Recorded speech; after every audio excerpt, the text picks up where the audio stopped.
இப்போ சூப்பர் டேஸ்ட்டான வீட் பாஸ்தா வெஜ் பிரியாணி எப்படி செய்யறதுன்னு பார்க்கலாம். ரொம்ப கிரேவிங்ஸாக இருக்க டைமில் இது சட்டுன்னு செஞ்சிடலாம். நல்லா சூப்பராக டேங்கியாக ஜூஸியாக நல்லாயிருக்கும்.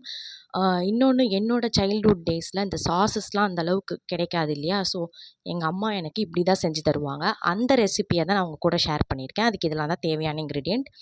இப்போது இந்த கப்பில் நான் வந்து 1 கப் பாஸ்தா எடுத்துருக்கேன், ஸ்பைரல் பாஸ்தா.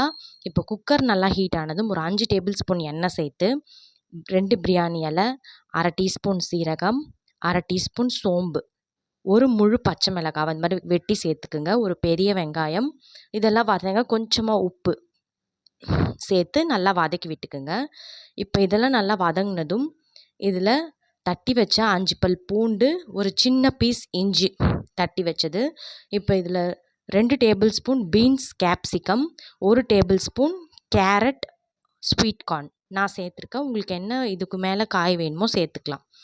சேர்த்து நல்லா இந்த மாதிரி கலந்து விட்டுக்குங்க. இப்போது இதில் 2 பெரிய தக்காளி சேர்த்துருக்கேன்.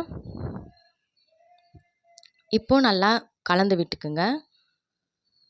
இப்போ கொஞ்சமாக இதில் கொத்தமல்லி, புதினா சேர்த்துக்குங்க. சேர்த்து நல்லா இந்த மாதிரி கலந்து விட்டுக்குங்க. இப்போது இதில் 1/4 டீஸ்பூன் மஞ்சள் தூள், 1/2 டீஸ்பூன் காஞ்ச மிளகாத்தூள், 1 டீஸ்பூன் காஷ்மீரி மிளகாத்தூள், 1/2 டீஸ்பூன் கரம் மசாலா, 1/2 டீஸ்பூன் மிளகுத்தூள், தேவையான அளவு உப்பு சேர்த்து நல்லா இந்த மாதிரி கலந்து விட்டுக்குங்க. இப்போது நல்லா அந்த மசாலாலாம் அந்த வெஜ்ஜீஸோட கோட் ஆகிடுச்சு. இப்போ நான் 1 கப் ஸ்பைரல் பாஸ்தா வீட் பாஸ்தா எடுத்திருக்கேன். அதை இது கூட சேர்த்து நல்லா அந்த மசாலாலாம் அது கூட கோட் ஆகிற மாதிரி இந்த மாதிரி கலந்து விட்டுக்கிறேன்.